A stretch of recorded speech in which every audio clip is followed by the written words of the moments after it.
Good afternoon, everyone. On behalf of my colleagues and the staff of the town of Oro Valley, welcome to the 16th annual State of the Town Address. Before I get started, I want to begin by recognizing my fellow council members who are with us today. Vice Mayor Lou Waters, Council Member Joe Hornet, Rhonda Pena, Bill Rodman, Mary Snyder, and Steve Solomon.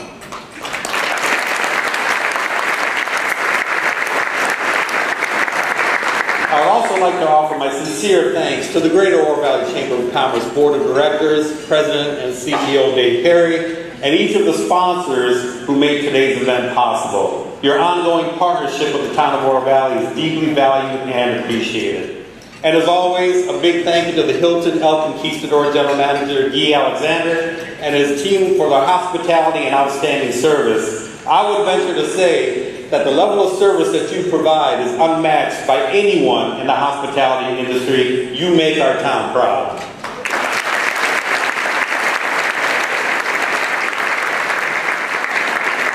Ladies and gentlemen, it is an honor to deliver my 8th State of the Town Address as your mayor. I'm excited to update you on what we have accomplished this year, as well as how we continue to achieve success as a community. The answer in a word: adaptability. Long-term success is a result of adaptability. When we are able to adapt, our minds and our eyes are wide open. We are deliberately searching for opportunity and seeking creative solutions. We are reaching beyond our comfort zones to create new partnerships. And more importantly, we don't confine ourselves to the proverbial box. For government, adaptability means we can adjust to the changing needs of our citizens. Adaptability is a ready position from which we can better serve and lead. It is from this ready position that Oro Valley's elected officials and professional staff have been able to make bold moves and sound decisions to support our community's values and forge new paths. One of those community values to which I am deeply committed is arts and culture. Last month marked the 20th anniversary of the 1% for Public Art program, which requires that commercial developers set aside 1% of a project's total budget for the creation of public art. As a result of this ordinance, there are now more than 150 pieces of public art throughout the town available for everyone to enjoy. That visionary move in 1997 demonstrated Council's commitment to the arts, which raised awareness and set into motion a movement that elevated the value of arts and culture in day-to-day living. Since then, the town's arts and culture offerings have grown far beyond public art to include everything from live music to gallery-style exhibits. I couldn't be more proud. To mark that 20th anniversary, we've invited residents and visitors to join us for a month-long celebration of the arts in September, which included, among many things, free admission days at Children's Museum Oro Valley and Tohono Chua Park. If you are one of the many businesses and organizations who participated in our celebration by offering discounts for special events, please stand and let us recognize you.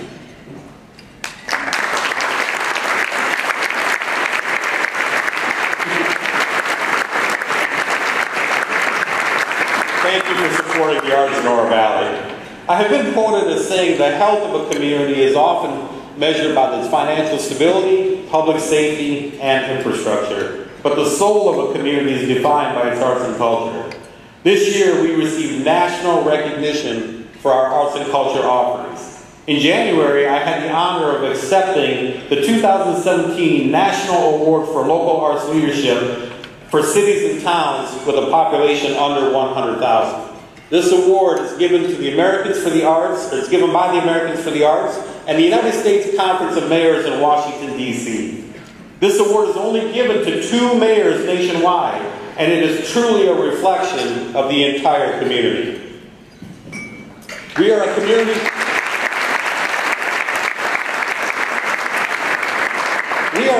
that values public art. We have been willing to invest time and resources into developing our arts and culture, and the results have been extraordinary. In case you haven't heard, Oro Valley has an emerging arts and culture scene. Just this past year, we offered 35 free public concerts in partnership with the Southern Arizona Arts and Culture Alliance. And we continue to offer free public art tours twice a month. And in the spirit of adaptability, we've partnered with 2 retirement communities to bring free public art tours right to residents' doorsteps. Now our friends at Splendido and Fairwinds Desert Point can enjoy public art even when they are unable to travel.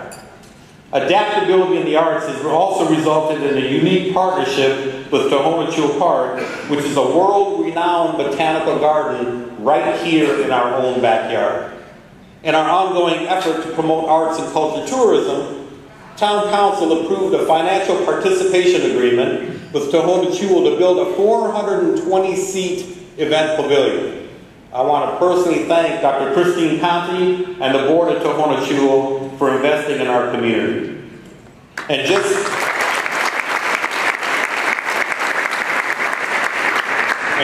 last weekend, we hosted the 3rd annual iHeartRadio Oro Valley Music Festival, thanks to our partnership with Rich and Rob Elias and the team at Golf Club of Vistoso.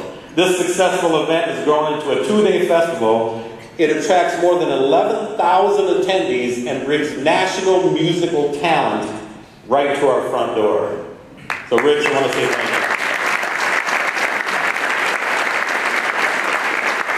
But before this turns into the State of the Arts address, let me turn to some of the other exciting developments we've seen this year. One of the primary benefits of adaptability and leadership is being able to respond to the changing needs of our citizens and partners. So when the University of Arizona's Humanities Seminars program wanted to offer its premier adult education series off campus for the first time in Oro Valley, we were ready. More than 40 students registered for the initial course, which was held in our town council chambers. Another course begins next week with a new roster of students enrolled. I want to thank University of Arizona President Dr. Robbins and Dr. A.P. Duran, Dean of the College of Humanities, for expanding their course offerings into Oro Valley. The university's presence in Oro Valley reflects our growing partnership and our commitment to ensuring that residents have high-quality educational opportunities. Thank you.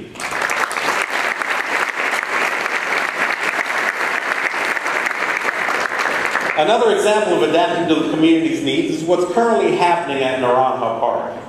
Earlier this year, members of the community, including youth sport parents, athletes, Oro Valley user groups, asked council to take action to construct additional sports fields at Naranja Park.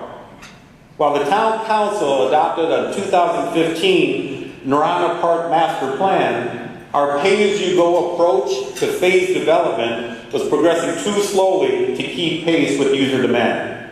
So after many conversations with user groups, stakeholders, and a design firm, a proposal that meets the community's request was presented along with a plan for financing. That proposal is a partial build-out of the master plan and includes only the elements that the community and park users have identified as being in the greatest demand. The project will be funded through the issuance and sale of a $17 million in general obligation bonds to be repaid through a secondary property tax which sunsets after 20 years. By law, town council cannot impose a property tax. Only the voters can. So this November, Oro Valley voters will decide on Prop 454. Now, I'm not going to advocate that you either vote for or against this bond, but I am going to advocate that you learn the facts of Prop 454 so that you can make an informed decision on Election Day. Please visit the town's website to learn what's included in the project and what it will mean for Oro Valley taxpayers. The fact that this item is even on the ballot for voter consideration is a direct result of a council's willingness to adapt to the community's needs. Whether or not it passes will be entirely up to the voters. Most of our decisions are driven by the needs of the community, and that means that we are continuously assessing and evaluating the effectiveness of programs and protocols. This year, we were challenged to adapt our approach to the development review process. The goal was to streamline the experience so it was more efficient for residents, staff, and the development community. The solution was to consolidate the Conceptual Design Review Board and the Planning and Zoning Commission. But that didn't happen overnight, and it certainly didn't happen without a little trepidation. Organizational changes of this scope require adaptability not just at the top, but at every level of the process. I'm proud to say that after much collaboration and planning, our town council approved a zoning code amendment for consolidation. We now have one review body to track all phases of development. This means that we are better able to eliminate duplication of site plan review, improve the experience for the development community, and reduce the demanding time commitment for residents, allowing their concerns to be addressed earlier in the process. The new ordinance enables staff-level approval of site plans that conform with council-approved rezoning plans, all while upholding the standards of excellence that our community expects. Adaptability. Now, I'll admit, adaptability is a tricky word. We all have varying perspectives on what it means. So let me clarify something important. There are some who would have you believe that adaptability is just another name for concession or compromising your core values. This is not adaptability. Adaptability is being able to hold firm to your core values while considering creative approaches and opportunities. And for this council, that means governing without fear. The town of Oro Valley has done a superior job of holding firm to core values such as arts and culture, parks and recreation, public safety, economic development, healthy growth, and fiscal responsibility. In fact, 2017 has been a big year for public safety. On January 6, 2017, the town of Oro Valley, in a very bold move, enacted a hands-free ordinance, banning the use of cell phones while driving, making it a primary offense.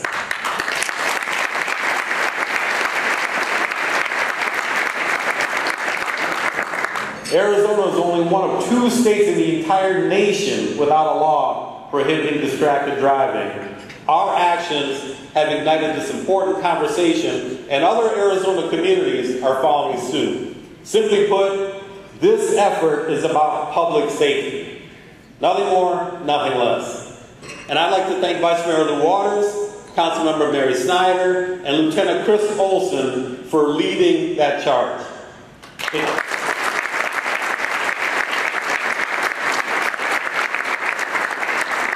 And also in partnership with Executive Director Brendan Lyons of Look Save a Life. Brendan, thank you for your support.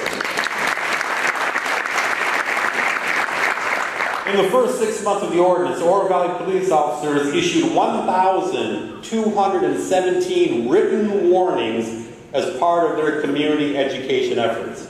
Together, we are making our roads safer for drivers, children, pedestrians, and cyclists. Another thing that we can do together is reach out and help those in the community who are underserved or who needs extra support. And there's one group in particular that has been a priority for me, and that's our veterans. Several years ago, I helped launch the Oro Valley Veterans Support Initiative, and I have continued to advocate for our veterans.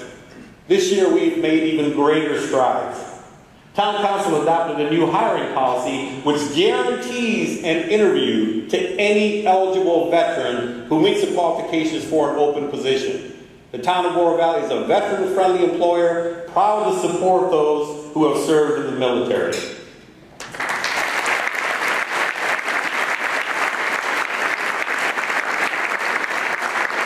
We continue to partner with the Veterans and First Responders Living Memorial LLC for the development of a memorial at Naranja Park. This effort, which began in 2015, seeks to construct a place of honor, reflection, and education dedicated to those who have made sacrifices in service to our country.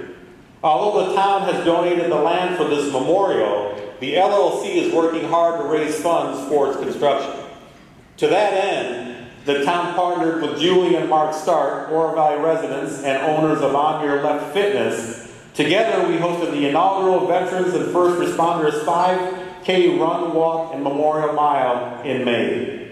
Half of all proceeds benefited the Memorial Fund, and we hope you'll plan to join us for the event next year on May 19th. Julie and Mark, thank you for your support.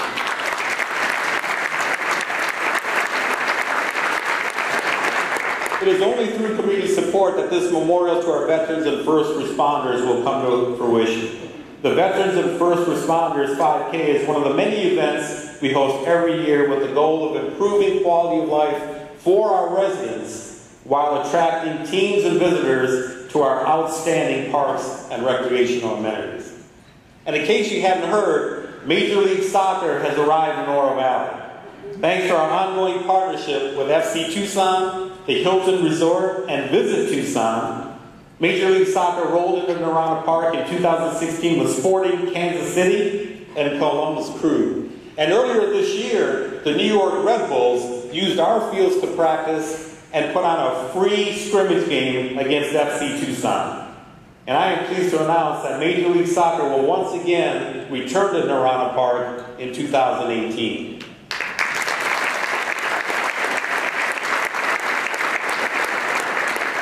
I want to thank FC Tucson General Manager John Perlman, Visit Tucson President and CEO Brent Durad, and Hilton General Manager Guy Alexander for their continued commitment to retaining Major League Soccer in Oro Valley and the Tucson region.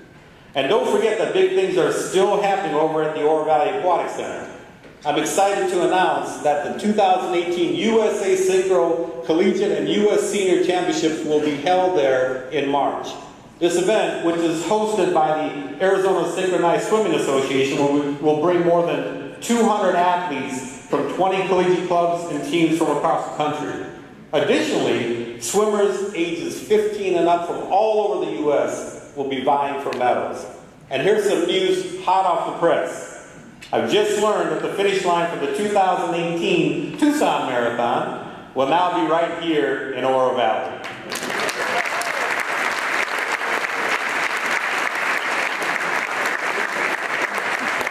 Whether or not you're a sports fan, it's important to remember that these major events are coming to Oro Valley because we have invested in the development of recreational facilities that are of such high quality that they meet the standards for national competition. And guess what? When they aren't in use for competition, our residents have daily access to those very same world-class facilities. More importantly, sports tourism is a $9 billion industry nationwide. These events bring thousands of athletes and guests into our hotels, restaurants, and shops, where their sales tax and bed tax dollars are invested right back into the town of Oro Valley.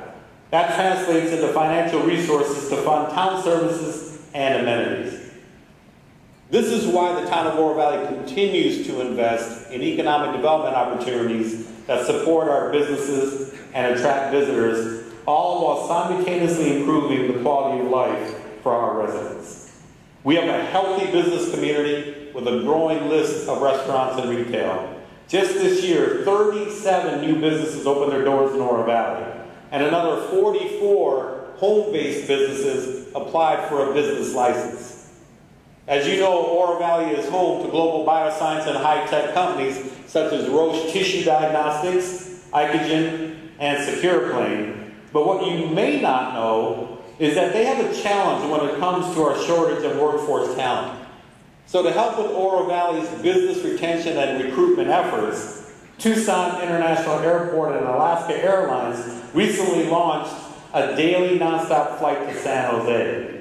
As the hub of Silicon Valley's tech industries, San Jose is a critical pipeline to future workforce development, not only for Oro Valley, but for the entire region as a whole. This flight has the potential to be the spark that changes our landscape of bioscience and high-tech workforce development. It's now up to all of us in this room to fill those flights. So I want to congratulate President and CEO Bonnie Allen of the Tucson Airport Authority and her entire team for securing this nonstop flight. The town of Oro Valley looks forward to working with the Tucson International Airport to continue to attract and retain the service in the Oro Valley Tucson region. As we continue to welcome large employers and talented workforce to the region, there has been significant post-recession recovery and growth as more homes and businesses are being constructed. Sometimes statistics do a better job of painting the picture, so let me throw a few numbers at you. There were 340 single-family building permits issued in the past year since October 1st. There were 264 issued for the same period in the previous year, and just 128 the year before that. That works out to a 29% increase in just 2 years.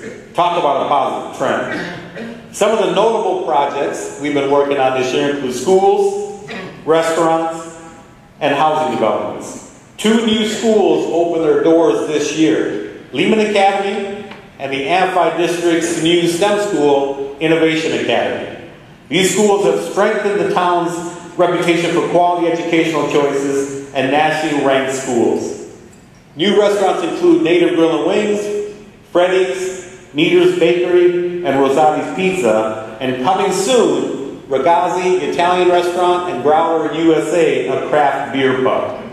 On the housing front, we've got several new subdivisions by both Mattamy and Meritage in various stages of construction. All told, since this time last year, our total valuation of work, which includes construction of infrastructure, building materials, grading, and labor costs, represents nearly $180 million in new private development throughout the town.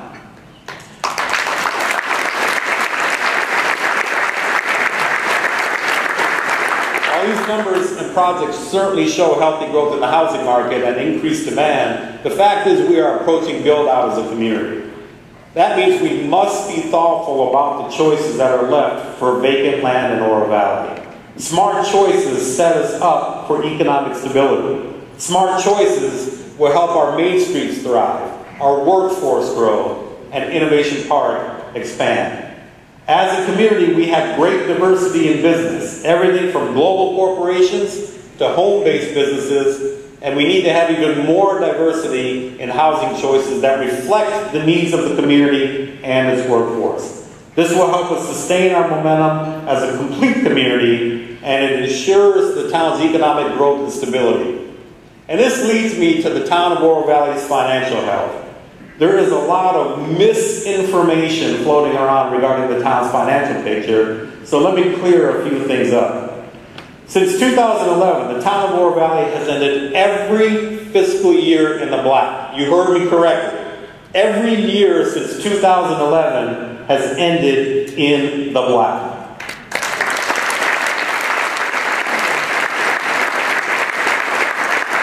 In fact, we wrapped up fiscal year 2016-17, $2 million in the black. And yes, that includes the community center and the golf operation.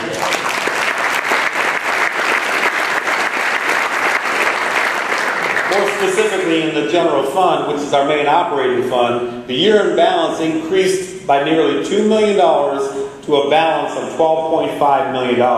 This savings account is 37% of our fiscal year 16-17 expenditures and well above our mandated policy level of 25% of expenditures. This is the highest our fund balance has been since the fiscal year 2012-13, and it helps the town maintain its excellent AA investment grade bond rating. The town's strong position and fiscal responsibility year after year are the result of thoughtful and intentional management. Increased revenues from local development activity have certainly been a big boost, in addition to strong consumer confidence. Sports tourism activities continue to attract visitors to our community, and I'm proud that our departments continue to demonstrate responsible control over spending. It has truly been an exciting and successful year. That success is due in no small part to our hardworking staff. Council may shoulder the burden of setting policy and providing direction, but it is your town staff who make it happen each and every day. And in my opinion, their dedication, talent, and expertise are second to none, and we are so grateful. If you are a Town of Oro Valley employee, please stand and be recognized.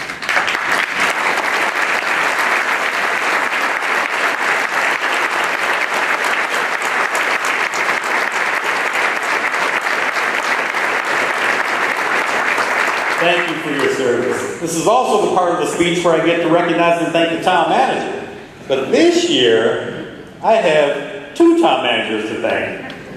When our former town manager left in the spring of 2016, Police Chief Danny Sharp stepped in to fill the role of interim town manager while we searched for a new one. None of us knew at the time that we would need him in that role for 18 months, which probably felt like 18 years, while we continued to search for the right person. Danny, thank you so much for your management and guidance during this time of transition. You've done a remarkable job for which I am deeply grateful. Chief Sharp, please stand.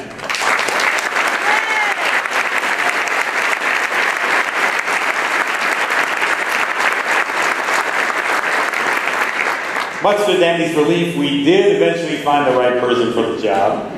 This individual joined us after 17 successful years with Sierra Vista as Chief Operating Officer. She's only been on the job for a month, but already she's rolled up her sleeves and is hard at work.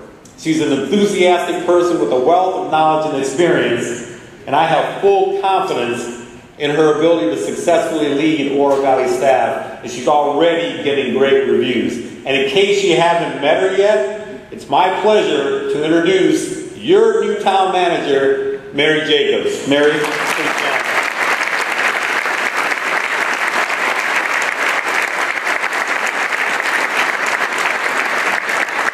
I'd also like to take a moment to recognize my family. It's no small task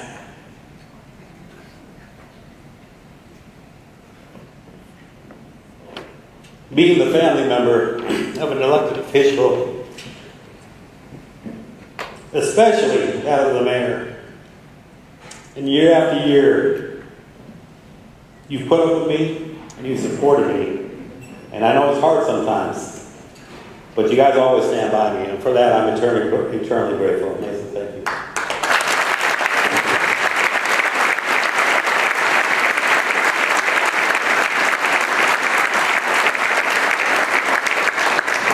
As I wrap things up, there is one last thought I want to leave you with. Actually, it's more of a challenge. This particular challenge is one that I recently issued to the mayors and council members from across the state at the Arizona League of Cities and Towns annual conference. I asked the other elected officials to adopt the mindset that government should be nonpartisan, because we are elected to serve every member of our respective communities. So when we are asked to consider new services, programs, and initiatives, it is our responsibility to consider these ideas based on how they will impact quality of life, not on whether they are Democratic ideas or Republican ideas. That mindset requires a tremendous amount of adaptability. We simply cannot get mired in party politics. Our collective goals are too big, too important for that. And I would like to issue a similar challenge to each and every one of you in this room. When you are met with differences of opinion or conflicting agendas, be adaptable in your dialogue with others. Don't be trapped by ideology. You can still hold firm to your core values while thoughtfully considering the ideas and opinions of others. Adaptability puts you in that ready position that will help you navigate those inevitable forks in the road. As leaders, when we are not adaptable, we are not prepared to consider new opportunities. Instead, when we arrive at that fork in the road, we choose the familiar and often default to the status quo. I am here to tell you that long-term success is achieved only through adaptability. Adaptability empowers us to find the commonalities that unite us. Without it, all we can focus on are the differences that divide us. In short, when we practice the art of adaptability, our conversations and relationships will be even more rewarding, productive, and meaningful. And ladies and gentlemen, I got to tell you, it is truly an honor to be your mayor. Thank you.